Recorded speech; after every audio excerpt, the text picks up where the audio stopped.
Marvel's big summer event, Blood Hunt, just kicked off fairly recently, and my own initial interest in it was pretty limited, honestly.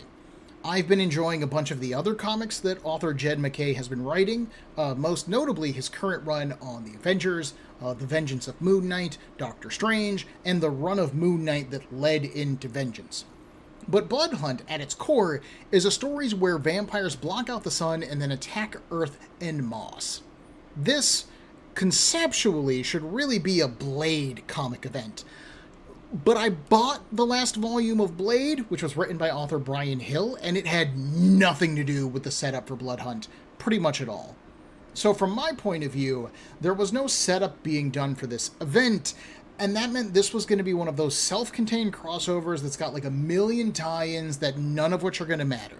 It wasn't going to fit into any of my collections, and it wasn't going to be all that good, right? This happens not often in the world of comic books, but it does happen. Boy, was I wrong. And one of the most interesting things about Blood Hunt so far is that Marvel is releasing two versions of the main miniseries. They are releasing the regular comic at a $4.99 price point, which isn't really that surprising these days, and they're releasing a red band version with new pages and content at a $6.99 price point. From what I could tell, this was essentially the difference between like the PG-13 version and the rated R version. And honestly, I think that's kind of a neat gimmick. I've never seen a comic company do something like this before, so I bought both versions of the comics. And was it worth it? Let's find out together. My name is Ben, and this is Comic Book Breakdown Blood Hunt.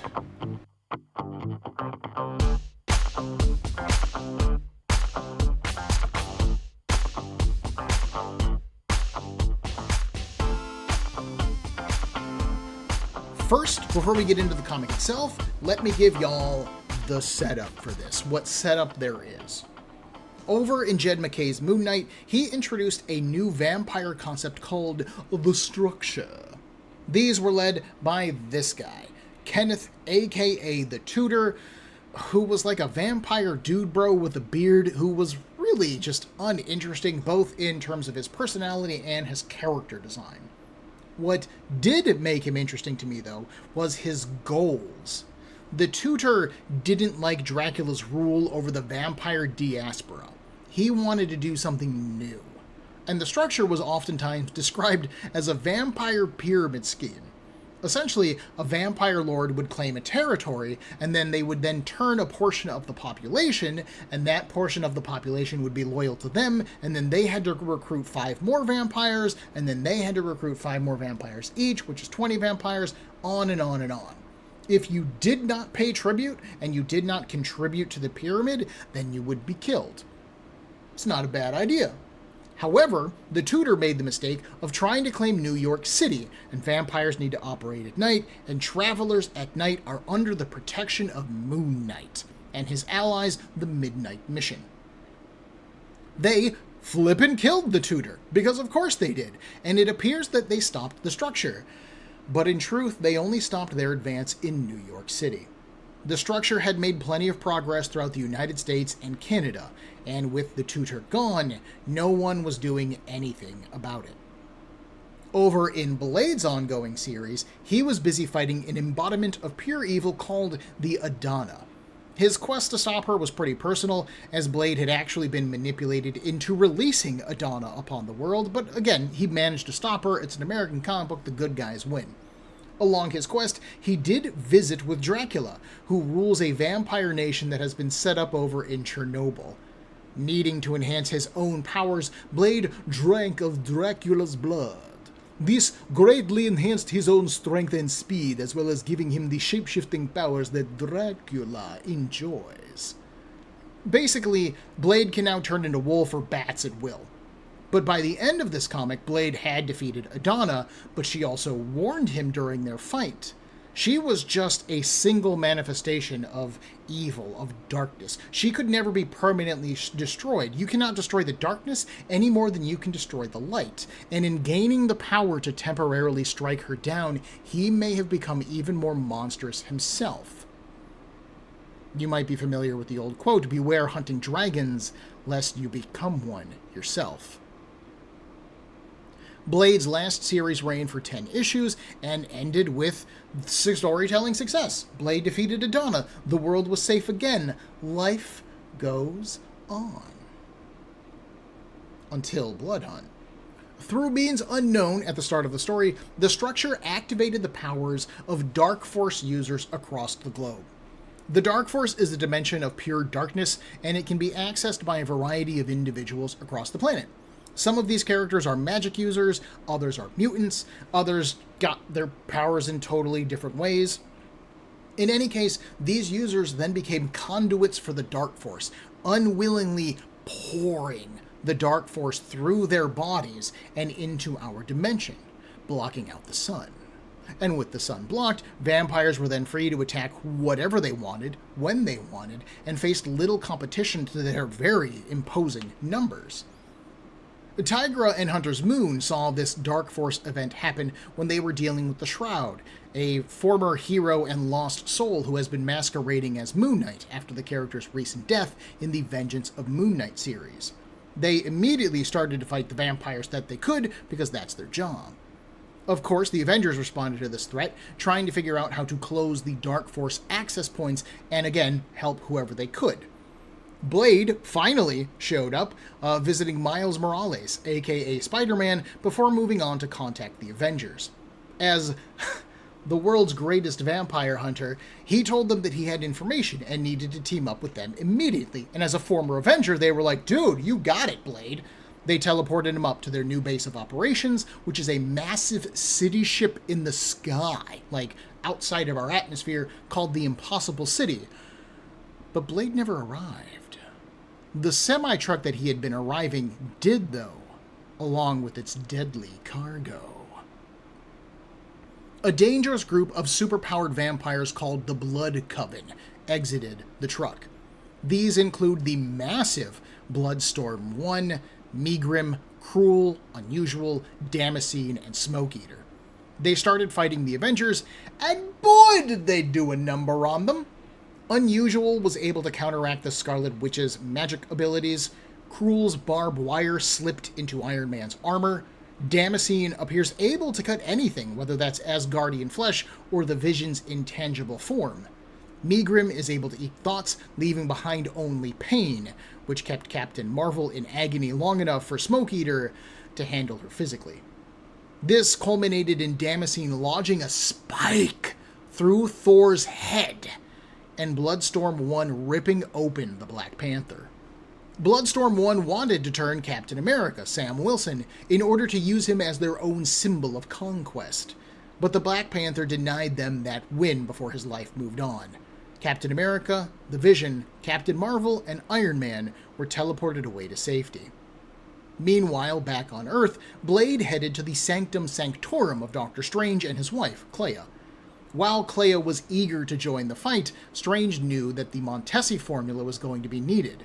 The Montesi formula is a magic spell that could destroy all vampire life on Earth. Strange has actually cast it before, and when I say it will destroy all vampire life, I mean good vampires and bad vampires. It's an all-or-nothing proposition. But the formula was contained within the Darkhold.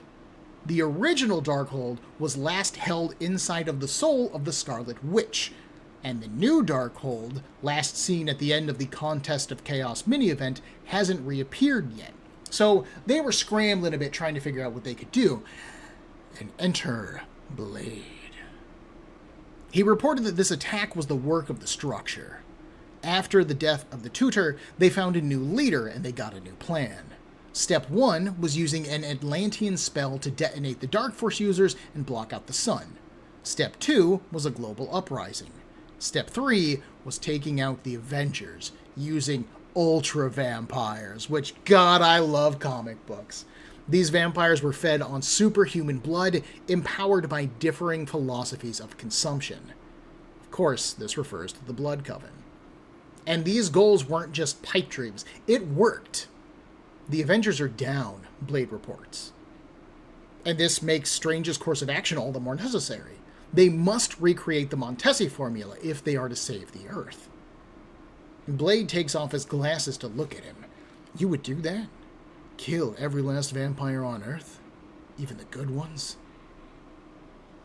And Strange said yes. He was a doctor before he was a sorcerer. If he must cut off a limb to save his patient, then so be it. Blade finally nodded. He knew that Wanda, the Scarlet Witch, could never do such a thing, but he wasn't sure about Strange. Dr. Strange takes this as Blade's approval. After all, Blade has hunted vampires longer than any of them. So, who was the leader of the structure, he asks. Dracula? Blade says no. And then he runs Strange through with one of his swords, right through the chest. It's me, he says. Ho, ho, ho, ho. And how's that for a cliffhanger? And in a quick summarized review of the first issue, I loved this. It's fast-paced, it has clear stakes, it all fits together well, and it ends with a really great hook with Blade suddenly being our bad guy. I have generally avoided talking about currently ongoing stories on the show because they aren't finished, and it's better to judge a project when it's complete, but clearly I am excited for this, and I kind of want to get into it. Especially at this point because I've read a few of the tie-ins, and they work. They might end up being necessary to the main event, which kind of boggles my mind in this day and age, because you read some of the recent X-Men comics, and a lot of them ignore each other, and it's really frustrating, so it's refreshing to pick up an event miniseries and some of its tie-ins and see that they all actually work together. But I'm getting ahead of myself. We're going to talk about that next episode. A few things of note about Blood Hunt issue 1 and where the story currently stands. First off, and I just want to make this perfectly clear, I really doubt that this is Blade. The character has never shown a predilection towards vampires, and him siding with them against humanity does not make a single lick of character sense. I do, however, think that ending Hill's last volume of Blade with the idea that Blade is maybe just a little bit more evil to be really smart, though. It planted just enough of a seed of doubt in me to think that this could be Blade. I don't think it is, but it could be. But honestly, even if Blade did need to die in order to destroy all of the vampires on Earth, I honestly think that is a sacrifice that Blade would be entirely happy with. That's the kind of guy that Blade is, historically. So I'm confident that this is either some kind of illusionist, or a spell, or a shapeshifter who is using Blade's likeness to win over vampire kind and get these sneak attacks in because for whatever reason, nobody else would trust them. Secondly, do not worry too much about the Avengers. McKay has demonstrated with the 2 arcs that he's written of that comic so far that this is just going to be how he writes them. In his 12 issues of the Avengers, the heroes have faced 2 new supergroups, a group of weirdos called the Ashen Combine and Merlin's Twilight Court. In both of those encounters, the new villains were able to catch the Avengers off guard and take them by surprise, kicking their butt all up and down the sidewalk. But once the Avengers have seen their powers and taken their measure, they dig deep, they come up with a strategy, and inevitably they win the day because that's what the good guys do. While I am a bit personally frustrated to see the exact same style of storytelling happening for the 3rd time against the Blood Coven, it does help reassure me that the Avengers will be okay. We know we're going to win this. Thirdly, I love the sense of history here. Doctor Strange really did cast the Montesi formula once before, back before Blade was turned into a vampire, and he did kill all of the vampires on Earth for a time, including Dracula. But, to steal a line from Star Wars, somehow the vampires returned. They have been an on and off problem ever since then, most notably during 2009's Captain Britain and MI-13's storyline, Vampire State, 2011's X-Men event, Curse of the Mutants, also featuring Blade, and 2018's Avengers storyline, War of the Vampires, which ended with the creation of the vampire nation of Chernobyl and Blade's installation as their de facto sheriff. There are other notable points of vampire history during this time, but I'm going to save that for the next episode when we really see it come into play and it kind of starts to solidify kind of the background picture of what's going on here in Blood Hunt. Finally, we've got the compare and contrast. Because as much as I loved reading this, was the Red Band edition of the comic worth it? Here are the notable changes. Pages 7 and 8 are basically the same as in the regular edition as in the Red Band, just with more gore. I also clearly got a printing error with a bonus splotch of blue ink, so hooray for me for a $5 to $8 product. The issue is then the same up to page 24. Here, Bloodstorm's attack on the Black Panther is way more gruesome in the red band version, which feels way more impactful and shocking when you read it, I have to admit. Given the kinetic absorption powers of the Panther's vibranium suit, I honestly didn't think that anything would be able to penetrate it, even a super strong vampire, and this just goes to show us how strong Bloodstorm 1 is. Page 26 has our next change, which is actually the inclusion of some new narration from Blade. This entire page is missing from the regular edition, and I mean, it is pretty gruesome artistically. The narration does not add or take anything particularly noteworthy away from the issue, but I have to admit that I really liked the narration. It helped drive home the tone of the comic really well. When you read this the first time and you're thinking that Blade is the good guy, this shows you what he has been fighting against for so long. And once you know that Blade is the bad guy and you reread this scene, this shows what his goals are. It's a great bit of dialogue that works either way you read the comic, and yet it remains consistent with the tone, and I just gotta applaud Jed MacKay for the bit of writing on that one. I do not understand why this dialogue isn't at least in the regular edition, because it's so good. Well, finally, the last major change we have is page 32. In the standard edition, Blade stabs Doctor Strange through the chest with one of his swords. In the red band edition, he cuts the Doctor in in half, for Christ's sakes. Good luck coming back from that one. And honestly, I personally did enjoy the bloodier version of the event. I read the red band version of the comic first. I liked it. I thought that it was intense, more dramatic, and given this particular ending, way more shocking. And then when I read the regular edition and I saw that Stephen was stabbed and not bisected, I kind of felt a little let down. But here's the rub with that. And spoilers for Doctor Strange issue 15, the red band ending isn't the canon ending. If you follow Doctor Strange's story over into his own ongoing series, you will see that he was, indeed, stabbed through the chest. And I will get into the events of that comic in the next episode, because come on, man! From a storytelling perspective, what the hell is that? I was all in for the red band to be gorier, more violent, more extreme. I got into comics in the 90s. I'm here for the extreme. I'm willing to pay the additional $2 for a mere 5 pages of, like, guts and fangs and some more blood. But to know that the red band edition essentially doesn't matter from a continuity perspective, like, that hurts. That sucks. And there has been a brief bit of word from editor, I believe it was Tom Brevoort, saying that when challenged on which version of the comic is the one that's in canon, he was basically saying, calm down and shut up, nerds, don't worry about it, is kind of the TL didn't read version of things. He basically says, buy whatever version of the comic appeals to you, read the version of the comic that appeals to you, and just have a good time. He's not worried about what's canon and what is not canon, which on the one hand, good for you. On the other hand, shut the floop up, because we care. We want to know. If I'm going to spend $7 on a comic book for 5 issues, so $30 total, if I'm going to spend $30 on a comic book, I want to know that it matters. If I bought all of the red band and I was expecting this comic to end in blood and guts and gore, and then I get to the end of it and I just go, oh, none of it matters? Oh, whoopsies. That's $30 of my money from my perspective that I've wasted.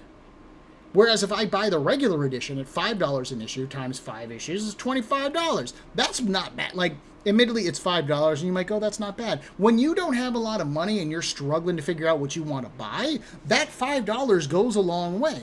And to know that I'm spending $5 on a story that doesn't matter is really frustrating.